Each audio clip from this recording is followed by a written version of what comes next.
नमस्ते दोस्तों, स्वागत है आपका अपने चैनल एजुकेशन गुरु में। जैसा कि आप लोगों को पता है कि ये वीडियो बहुत दिनों के बाद अपलोड किया जा रहा है। बीच में मेरी तबीयत ख़राब हो गई थी, जिसके कारण मैं वीडियो अपलोड नहीं कर पा रहा था। उसी को ध्यान में रखते हुए अभी जैसे ही मेरी तबीयत ठीक हुई है, मैं आप लोगों के लिए वीडियो ला रहा हूँ। अभी आप लोगों को पता है कि यूपी में टीजीटी और पीजीटी का वैकेंसी आ चुका है। बीपीएससी का फॉर्म फिलअप हो चुका है। बिहार एक्साइज इंस्पेक्टर का या सब इंस्पेक्टर का भी फॉर्म डाला जा चुका है। एसएससी का भी फॉर्म आने ही वाला है और कुछ एग्जामिनेशन चल ही रही है। एनटीपीसी का भी एग्ज़ाम होने वाला है और ग्रुप डी का भी एग्ज़ाम होने वाला है। उन सब को ध्यान में रखते हुए यही पता चला है कि हम लोग को हिस्ट्री पे ज़्यादा ध्यान देना होगा, क्योंकि हर एक एग्ज़ाम में आपके इतिहास के प्राचीन काल के इतिहास हो, मध्यकालीन इतिहास हो या आधुनिक कालीन इतिहास हो, उससे क्वेश्चन आते ही आते हैं। तो आज उसी को ध्यान में रखते हुए हम लोग मध्यकालीन इतिहास का सबसे इम्पोर्टेंट टॉपिक, जिससे एग्ज़ाम में क्वेश्चन बनते ही बनते हैं, उसका हम लोग पढ़ाई करेंगे, जिसमें मुग़ल काल सबसे महत्वपूर्ण होता है। तो मुग़ल काल में हम लोग बाबर के बारे में आज पढ़ेंगे और उसके बाद बाबर के जो भी आगे के वंशज हैं उनको धीरे धीरे नेक्स्ट वीडियो में पढ़ेंगे। आज सिर्फ बाबर को हम लोग यहाँ पे डील करेंगे और एक भी क्वेश्चन ना छूटे, इसके लिए कुछ टॉपिक्स तो आपके बोर्ड पे लिखे हुए हैं, वो तो मैं आपको बता ही दूंगा। उसके बाद मैं अपने खुद के नोट्स से और बुक से पढ़कर आप लोग को अभी सुनाऊंगा, जिसको आप लोग अपने कॉपी में नोट डाउन कीजिएगा वीडियो को पॉज करके, ठीक है। और धीरे धीरे इसको जल्दी से सब्सक्राइब कीजिए और इसको शेयर कीजिए। जैसे ही इसमें 1000+ हो जाएंगे सब्सक्राइबर, उसके बाद मैं आपको लाइव में आके पढ़ाऊँगा, जो आपके लिए भी बेनिफिशियल होगा और मेरे लिए भी, ठीक है। तो आज हम लोग मंगोल या मुग़ल काल के जो हैं उसके बारे में हम लोग पढ़ाई स्टार्ट करते हैं। तो अब देखिए कि मुग़ल काल कैसे साम्राज्य स्टार्ट हुआ था और उसके वंशजों के बारे में और बाबर के बारे में आज सबसे पहला वीडियो में हम लोग देखेंगे। तो देखिए, मुग़ल साम्राज्य, मुग़ल कौन थे? तो मंगोल एवं तुर्की वंश के मिश्रण से उत्पन्न जब दो चीज़ मिलकर किसी एक का निर्माण करता है तो वह एक नई प्रकृति का पैदा होता है, ठीक है। तो वही यहाँ पे देखा जा रहा है कि मंगोल एक अलग समुदाय हुआ और तुर्की दूसरा समुदाय हुआ। दोनों के आदमी मिलकर एक नए बच्चे का उससे उत्पन्न हुआ है। जैसे कि माता की ओर से मंगोल वंशी चंगेज खां, जो चंगेज खां था उसके यहाँ की कन्या, ठीक है। और पिता की ओर से तुर्क शासक तैमूर का वंशज, और पिता हुआ उसका तैमूर। बाबर की जो माता थी वो कौन थी? तो चंगेज खां के वंश की थी, मंगोल वंशी थी। और उसके पिता जो थे वो तैमूर के वंशज थे। तुर्क जो थे, तैमूर लोग तुर्क थे, तो उसके वंशज थे। इन्हीं दोनों के मिश्रण से उत्पन्न जो हुआ था वो बाबर का जन्म हुआ था, ठीक है। तो एक स्पष्ट और साफ शब्दों में हम लोग बोल सकते हैं कि बाबर का जन्म दो वंशों के मिश्रण से उत्पन्न हुआ था, ठीक है। मंगोल वंशी था जो चंगेज खां था, और तैमूर वंशी जो तुर्क वंशी जो तैमूर का वंशज था, ठीक है। अब बाबर का जन्म कब हुआ था? तो बाबर का जन्म 14 फरवरी 1483 को फरगना नामक स्थान पर हुआ था। 14 फरवरी 1483 में हुआ था। बाबर के पिता का नाम उमर शेख मिर्ज़ा था। बहुत सारे बुक में उनके पिता का नाम नहीं लिखा हुआ है, तो मैंने देखा कि आप लोगों को जानना ज़रूरी है, इसी के लिए डाला कि उनके पिता का नाम उमर शेख मिर्ज़ा था। और बाबर की मृत्यु 26 दिसंबर 1530 को 26 दिसंबर 1530 को हो गई थी, ठीक है। बाबर द्वारा लड़े गए प्रमुख युद्ध कौन कौन से थे? बाबर ने बहुत सारे लड़ाइयाँ लड़ी थी, जो छोटी छोटी थी, उनका अभी इतिहास में नाम दर्ज है, लेकिन वो एग्जामिनेशन की दृष्टि से महत्वपूर्ण नहीं है, वो पूछा भी नहीं जाता है। तो हम लोग उनके द्वारा जो लड़े गए 4 प्रमुख युद्ध हैं उनको देखेंगे और उनका एक शॉर्ट ट्रिक भी याद करेंगे, ठीक है। तो बाबर द्वारा लड़े गए प्रमुख युद्ध हैं पानीपत का प्रथम युद्ध, ठीक है। पानीपत एक जगह था, वहाँ का जो प्रथम युद्ध, सबसे पहला युद्ध बाबर ने ही किया था। तो कौन सा था? तो ये 21 अप्रैल 1526 को 21 अप्रैल 1526 में हुआ था। किसके किसके बीच? तो बाबर और इब्राहिम लोदी के बीच में हुआ था, ठीक है। खानवा का युद्ध 17 मार्च 1527। खानवा का युद्ध हुआ था 17 मार्च 1527 में, बाबर और राणा सांगा के बीच में हुआ था ये युद्ध। फिर चंदेरी का युद्ध 29 जनवरी 1528 बाबर और मेदिनी राय के बीच में हुआ था। तो चंदेरी का युद्ध कब हुआ था? 29 जनवरी 1528 को बाबर और मेदिनी राय के बीच में हुआ था। और लास्ट है घाघरा का युद्ध, ये 5 अप्रैल 1529 किसी बुक में लिखा हुआ रहता है, किसी बुक में 5 मई 1529 लिखा हुआ रहता है। तो एग्जामिनेशन में अगर ऑप्शन आता है तो उस वक्त कन्फ्यूज नहीं होइएगा, क्योंकि ये दोनों में से कोई भी अगर रहे, इसमें कन्फ्यूजन बहुत सारे बुक में ही, तो इसको इसी ढंग से देखेंगे। वैसे अप्रैल को मेन मान के आप लोग चलिएगा। बाबर और अफगानों के बीच में हुआ था ये। तो ये चारों युद्ध तो महत्वपूर्ण है। इसका फर्स्ट पॉइंट देखिए, मैंने यहाँ पे सर्कल करके रखा है। तो इसको हम लोग एक ट्रिक के माध्यम से याद करने की कोशिश करेंगे। तो पानीपत का प्रथम युद्ध है, फिर खानवा का युद्ध है, फिर चंदेरी का युद्ध है, फिर घाघरा का युद्ध है। तो फर्स्ट है पान, ठीक है, पान खा, तो पान से पानीपत हो गया, खा से खानवा हो गया, के इसी तरह साइलेंट फ्यूचर है, ठीक है। चल मतलब चंदेरी का चल हो गया, और घूमे मतलब घ से घूमे, तो घ से घाघरा होता है। तो यहाँ पे पान खा के चल घूमे, अगर तो हो गया पानीपत, खानवा, चंदेरी और घाघरा। तो इस तरह ये युद्ध ये याद कर लेंगे। और ईयर है तो फर्स्ट है 1526, सेकेंड है 1527, थर्ड है 1528 और लास्ट है 1529। तो ईयर वाइज यहाँ पे सीक्वेंस बन गया, तो ये भी आपको याद हो जाएगा, ठीक है। अब यहाँ पे बहुत जगह पे मकबरा में भी कन्फ्यूज़न हो जाता है कि किसका मकबरा कहाँ है। जैसे किसी भी शासक के मरने के बाद उनको दफनाया जाता था और वहाँ पे उनका मकबरा बनाया जाता था। तो बहुत टाइम कन्फ्यूजन हो जाता है कि किसका कहाँ दफनाया गया, कहाँ से उसको ले जाके दूसरे जगह दफनाया गया, फिर उसका मकबरा किस जगह बनाया गया हुआ है। तो इसको भी एक बार एक नज़र में देख लेते हैं, जो कन्फ्यूजन ही दूर हो जाए। तो देखिए, बाबर का मकबरा काबुल में, अफ़गानिस्तान की राजधानी है काबुल, वहाँ पे बाबर का मकबरा बनवाया गया हुआ है, ठीक है। हुमायूं का मकबरा दिल्ली में है, जो भारत की राजधानी है दिल्ली। अकबर का मकबरा सिकंदरा में है। जहांगीर का मकबरा पाकिस्तान के लाहौर शहर में है। और शाहजहां का मकबरा आगरा में है। तो बस इसको याद रखने का एक छोटा सा देख लीजिए। बाबर का मकबरा काबुल में, अफ़गानिस्तान की राजधानी काबुल है, ठीक है। फिर सेकेंड, हुमायूं का मकबरा दिल्ली, तो हुमायूं दिल्ली में था तो दिल्ली में रहा उसका। अकबर का मकबरा सिकंदरा में, ठीक है। उसके बाद जहांगीर का मकबरा लाहौर में। तो दो आदमी हो गए ना, एक बाबर हो गया, दूसरा जहांगीर हो गया। ये दोनों का अपने देश के बाहर, मतलब भारत से बाहर इनका मकबरा बना हुआ। एक का काबुल में हो गया, दूसरे का लाहौर में हो गया। शाहजहां का मकबरा आगरा में दिया हुआ है, तो आगरा में बना हुआ है, क्योंकि वो ताजमहल भी बनाए थे और वहीं पे रहते थे हमेशा, तो आगरा हो गया। तो अगर आपसे एग्जाम में क्वेश्चन पूछता है कि किन दो मुग़ल शासकों का मकबरा भारत के बाहर बनाया गया हुआ है, तो उसका आप क्या आंसर देंगे? ये आंसर आप कमेंट बॉक्स में लिखकर हमको बताएंगे, ठीक है।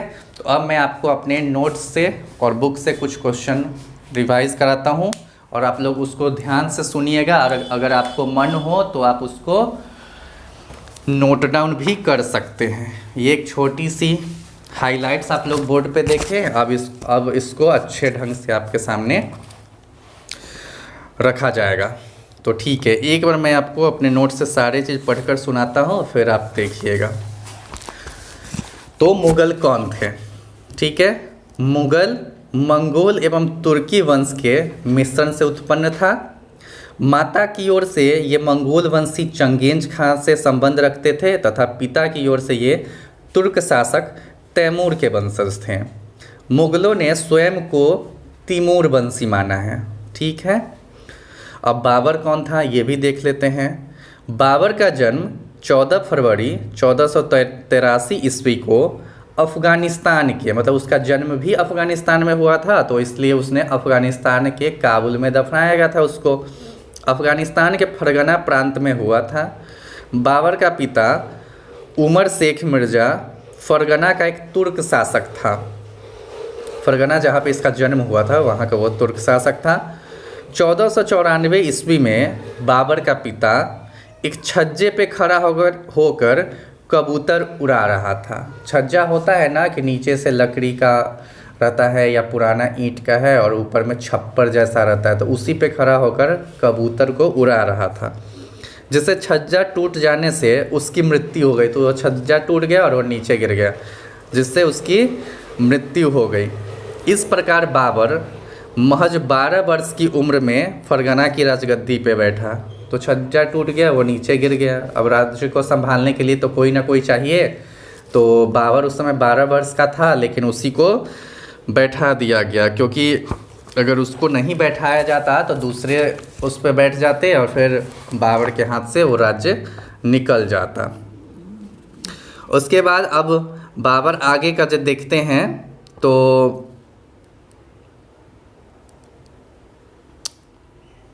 यहाँ पे जो आप लोग के लिए इम्पोर्टेंट नहीं है, अब हम लोग बाबर का भारत अभियान को ही थोड़ा सा देख लेते हैं। तो बाबर ने जब भारत अभियान प्रारंभ किया था तो सन 1519 ईस्वी में बाबर ने अपना आक्रमण बाजौर पे किया। बाजौर एक जगह है, और बाजौर एवं भीरा को जीत लिया। यह भारत विजय के लिए किया गया पहला आक्रमण उसका था। इसी युद्ध में बाबर ने सर्वप्रथम बारूद एवं तोपखाने का प्रयोग किया था। तो कहीं कहीं आपसे पूछ सकता है कि बारूद एवं तोपखाने का सर्वप्रथम किस युद्ध में बाबर ने किया था?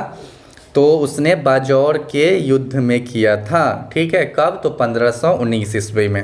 अब पानीपत का प्रथम युद्ध जो यहाँ पे हम लोग पढ़े हैं उसको डिटेल में देखेंगे। तो पानीपत का प्रथम युद्ध 21 अप्रैल 1526 को हुआ था। देखते हैं, बाजौर एवं भीरा पर कब्जा करने के बाद बाबर उन प्रदेशों पर अपना अधिकार जताने लगा जो तैमूर ने जीते थे। ठीक है, पहले से जो तैमूर जीते हुए थे तो उस पर वो अपना अधिकार जताने लगा। इसी क्रम में बाबर ने इब्राहिम लोदी के पास एक दूत भेजकर कहलवाना चाहा कि वह जो इलाके तैमूर के थे उन्हें बाबर को वापस कर दे। मतलब देखिए, उसके पिता ने लड़ाई की होगी, उस समय उसने कुछ राज्य को जीते होंगे। ठीक है, उसके बाद बाबर जब बाजौर और भीरा को अपने कब्जे में ले लिया तो अगल बगल के जो राज्य थे जो पहले से इनके जीते हुए थे और दूसरे शासकों ने उस पर अपना अधिकार कर लिया था, उसको अपनाना, फिर से उसको वापस लेने का इसने शुरू किया। तो इसने सबसे पहले क्या किया कि इब्राहिम लोदी के पास एक दूत भेजा और बोला क्या कि जो भी इलाके उनके पास है वो मुझे दे दे। ठीक है, परंतु लाहौर के सूबेदार दौलत खां लोदी ने उस दूत को इब्राहिम लोदी के पास जाने ही नहीं दिया। जैसे लाहौर का जो एक सूबेदार था दौलत खां, वो उसको इब्राहिम लोदी के पास नहीं जाने दिया, क्योंकि अगर वह इब्राहिम लोदी के पास वह दूत चला जाता तो इब्राहिम लोदी अगर उसको दे देता तो लड़ाई ही नहीं होती और इसको दौलत खां अपना राज्य या अपना जो पदवी है उसको बढ़ाना चाहता था। दौलत खां लोदी ने अपनी आय का हिस्सा इब्राहिम को नहीं पहुंचाया था। इस कारण सुल्तान की कार्यवाही के डर से अपने बेटे दिलावर खां को बाबर के पास भेजा एवं भारत पर आक्रमण करने का न्योता दिया। अब देखिए, दौलत खां को एक जगह की सूबेदारी दे दिया हुआ था इब्राहिम लोदी, तो वह जो भी उसका होता है, क्या चीज़ होता है, आय का हिस्सा कुछ ना कुछ राजा के पास भेजा जाता था ना, वो उसके पास नहीं भेजा था। तो वो सोचा कि हम उसको न भेज के बाबर को ही उसके खिलाफ भड़का देते हैं और बाबर से उस पर युद्ध करा देंगे, उसको हटवा देते हैं, जिससे हमको वो बच जाएगा और कुछ मुझे भी हिस्सा मिल जाएगा। तो उसने क्या किया कि दौलत खां लोदी ने अपनी आय का हिस्सा इब्राहिम लोदी को नहीं पहुंचाया था। इस कारण सुल्तान की कार्यवाही के डर से अपने बेटे दिलावर खां को बाबर के पास भेजा एवं भारत पर आक्रमण करने का न्योता दिया।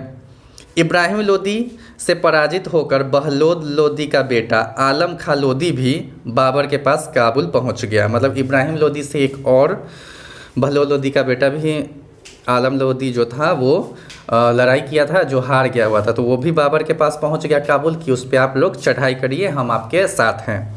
ठीक इसी समय राणा सांगा का एक दूत भी बाबर के पास पहुंचा एवं बाबर को दिल्ली पर आक्रमण करने के लिए न्योता दिया और कहा जिस समय बाबर दिल्ली पर आक्रमण करेगा उसी समय राणा सांगा आगरा पर आक्रमण करेगा। उपरोक्त घटनाओं के बाद बाबर को आभास हो गया कि भारत को जीतना ज़्यादा मुश्किल नहीं होगा और इसी महत्वाकांक्षा के साथ बाबर ने पानीपत के युद्ध को लड़ा एवं विजय प्राप्त की। ठीक है, तो ये आप लोग देख लिए पानीपत का प्रथम युद्ध। उसके बाद अब देखिए खानवा का युद्ध 16 मार्च 1527 को बाबर ने राणा सांगा पर समझौते भंग करने का आरोप लगाया और कहा कि समझौते के अनुसार मैंने दिल्ली पर आक्रमण किया परंतु राणा सांगा ने आगरा पर आक्रमण नहीं किया। वहाँ पे तो राणा सांगा पानीपत के प्रथम युद्ध में बोला था ना कि बाबर आप युद्ध के लिए दिल्ली पे आक्रमण कीजिए और मैं यहाँ से आगरा पे कर दूँगा, लेकिन यहाँ पे उसने आगरा पर आक्रमण नहीं किया था। दूसरी ओर राणा सांगा ने पहले सोचा था कि बाबर भारत में अस्थायी रूप से राज नहीं करेगा। राणा सांगा को शुरू में लगा था कि आएगा, लूटेगा और फिर वापस चला जाएगा, लेकिन बाबर तो यहाँ आकर बसने का उपाय करने लगा। और यहाँ पे तो पहले सोचा था कि बाबर भारत में अस्थायी रूप से राज्य नहीं करेगा, परंतु पानीपत की जीत एवं बाबर के अस्थायी साम्राज्य निर्माण को देख राणा सांगा ने एक महागठजोड़ बनाकर बाबर को भारत से बाहर कर पुनः लोधी शासन स्थापित करने की योजना बनाई। मतलब राणा सांगा सोचा क्या कि हम लोग एक महागठबंधन बनाते हैं। कैसा महागठबंधन? जैसे बिहार में अभी बना हुआ है चुनाव के लिए आरजेडी फिर कांग्रेस, बहुत सारे दल मिलकर एक साथ एक गठबंधन बना लिए हुए हैं जिससे हम लोग विधानसभा चुनाव को जीत जाएं। ठीक है, तो वैसा ही गठबंधन बना लिया कि बाबर को हम लोग हरा देंगे और फिर से उसको बाहर कर देंगे, लेकिन ऐसा हुआ नहीं। घटनाक्रम कैसे हुआ? 16 मार्च 1527 ईस्वी को खानवा नामक स्थान पर बाबर एवं राणा सांगा के मध्य युद्ध हुआ था और बाबर ने इस युद्ध में सैनिक मनोबल बढ़ाने के लिए जिहाद का नारा दिया था। तो पूछेगा आपसे कि किस युद्ध में जिहाद का नारा दिया गया था? तो खानवा के युद्ध में जिहाद का नारा दिया गया हुआ था एवं मुसलमानों पर लगने वाले तमगा नामक कर को समाप्त करने की घोषणा की थी और बोला था कि मुसलमानों को जो भी तमगा नामक कर लगता है उसको समाप्त कर दिया जाएगा। बाबर ने खानवा का युद्ध जीतने के बाद गाजी की उपाधि धारण की थी। तो इसमें 3 उसने कार्य किए। फर्स्ट, जिहाद का नारा दिया किस युद्ध में? तो खानवा के युद्ध में। दूसरा, तमगा कर को समाप्त कर दिया और तीसरा, गाजी की उपाधि धारण की। ठीक है, अब चंदेरी का युद्ध को देखते हैं। 29 जनवरी 1528 को हुआ था चंदेरी का युद्ध। चंदेरी का युद्ध बाबर एवं मालवा शासक मेदिनी राय के बीच हुआ था। ठीक है, चंदेरी का युद्ध बाबर और मेदिनी राय के बीच में हुआ था। इस युद्ध में बाबर विजयी रहा एवं मेदिनी राय मारा गया। तो सही बात है कि अब तो लाइन बाई लाइन बाबर ही जीत रहा है, तो इसमें भी वही जीतेगा। इस युद्ध में बाबर ने जिहाद का नारा दिया था। ठीक है, तो फर्स्ट वाला जो खानवा का युद्ध था उसमें भी जिहाद का नारा दिया था और सेकेंड वाला जो युद्ध है चंदेरी का युद्ध, इसमें भी उसने जिहाद का नारा दिया ही था। चंदेरी एवं खानवा के युद्ध में बाबर ने राजपूतों की खोपड़ियों के बुर्ज एवं मीनार बनाने के आदेश दिए थे। मतलब उनकी खोपड़ियों को काट कर और उसके बुर्ज और मीनार पे लगाया जाए। अब देखते हैं घाघरा का युद्ध। तो घाघरा का युद्ध 5 अप्रैल 1529 को हुआ था। घाघरा का युद्ध बाबर एवं अफगानों के बीच बिहार में घाघरा नदी के तट पर लड़ा गया हुआ था। बिहार में जो घाघरा नदी है उसी के तट पर लड़ा गया हुआ था, इसी के उसको घाघरा का युद्ध बोला जाता है। इसमें बाबर की विजय हुई थी। यह बाबर द्वारा लड़ा गया अंतिम युद्ध था। ठीक है, महत्वपूर्ण युद्ध में।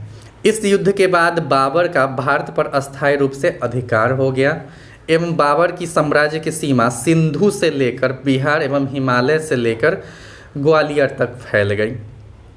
अब बाबर की मृत्यु देखते हैं। बाबर की मृत्यु 26 दिसंबर 1530 को आगरा में हुई। बाबर को आगरा के आराम बाग में दफनाया गया था। तो बाबर को सबसे पहले आगरा में दफनाया गया था, किंतु बाद में काबुल में दफनाया गया था, क्योंकि उसकी इच्छा थी कि उसको उसके अपने देश में ही जहां उसका जन्म हुआ है वहीं पे उसको दफनाया जाए। तो बाबर को 2 जगह दफनाया गया, सबसे पहले उसको आगरा में और सेकेंड उसको काबुल में। तो एग्जाम में पूछ सकता है कि कौन सा ऐसा मुग़ल शासक था जिसको 2 जगह दफनाया गया था, एक ही शासक को? तो बाबर था। अब एक बार बाबर में अन्य जो महत्वपूर्ण तथ्य है उसको हम लोग देख लेते हैं। बाबर ने तुजूक ए बावरी, मतलब उसको दूसरा नाम है बाबरनामा नामक आत्मकथा तुर्की भाषा में लिखी थी। तुजूक ए बावरी तुर्की, तू से तुजुक और तू से तुर्की होता है, तो इसको ध्यान रखिएगा।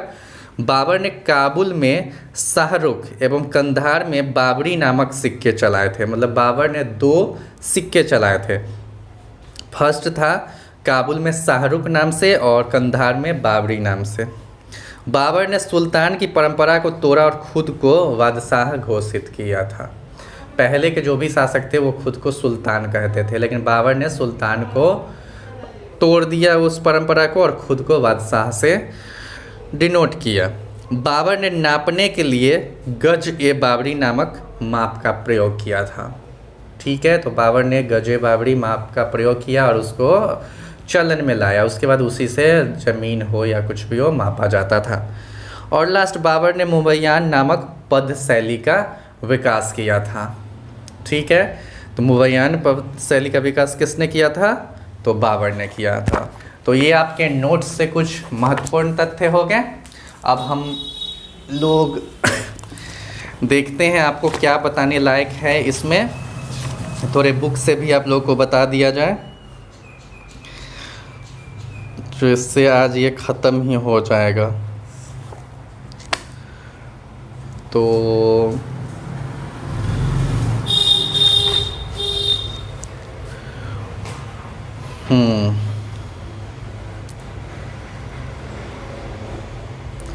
और कोई ख़ास तो इसमें मुझे नहीं लग रहा है जो आपको दिया था। और कुछ ज़रूरी का चीज़ है वो देख लीजिए। पानीपत युद्ध जीतने के बाद बाबर ने सरदारों को उचित इनाम दिए और हुमायूं को बाबर ने कोहिनूर का हीरा दिया था। बाबर को इसी उदारता के कारण उसे कलंदर से के नाम से पुकारना जाना, मतलब वो अधिक दान दिया था, तो अधिक दान देने के कारण उसको कलंदर के नाम से पुकारा जाना लगा। सेकेंड है, बाबर ने पद्य में एक नवीन शैली मुबैयान को लिखा, जो मुस्लिम कानून की पुस्तक है। मुबैयान मुस्लिम कानून की पुस्तक है, उसको लिखा था। बाबर की आत्मकथा तुजूक ए बाबरी तुर्की भाषा में थी, जिसे अकबर ने अब्दुल रहीम खाने के द्वारा फ़ारसी भाषा में रूपांतरण कराया था। इसमें भारत के 5 मुसलमान राज्य दिल्ली, गुजरात, बहमनी, मालवा और बंगाल और 2 काफिर राज्य विजयनगर तथा मेवाड़ का वर्णन है। काफिर राज्य कहने का मतलब है जो बाबर की अधीनता को स्वीकार नहीं कर रहा था। उस पर बार बार तो आक्रमण हो रहा था, लेकिन वो उसमें नहीं आ रहा था। उसने आगरा में ज्यामितीय विधि पर नूरे अफ़गान नामक बाग लगवाया, जिसे आराम बाग कहा जाता है। तो बाबर ने ही आराम बाग का निर्माण करवाया था, जिसे नूरे अफ़गान के नाम से भी जाना जाता है। और बाबर ने मरने से पहले हुमायूं को अपना उत्तराधिकारी घोषित किया था। तो बाबर का बेटा था तो उसको तो घोषित करना था ही। तो ठीक है, आज हम लोगों ने बाबर को पढ़ा। अगले दिन हम लोग हुमायूं के बारे में पढ़ेंगे, ठीक है, जो नेक्स्ट वीडियो में आएगी। आप लोग चैनल को सब्सक्राइब करिए, लाइक करिए, शेयर करिए और अधिक से अधिक इसको जितना जल्दी सब्सक्राइब करवा सकते हैं 1000 पुराइए, क्योंकि उसके बाद मैं लाइव आकर ये सब पढ़ाऊँगा। क्योंकि ये रिकॉर्डिंग करना उतना अच्छा नहीं हो पाता जितना लाइव आपसे कनेक्ट होकर पढ़ाया जाए। ठीक है, तो धन्यवाद। Hey there. Subscribe to my channel. And also press this bell icon.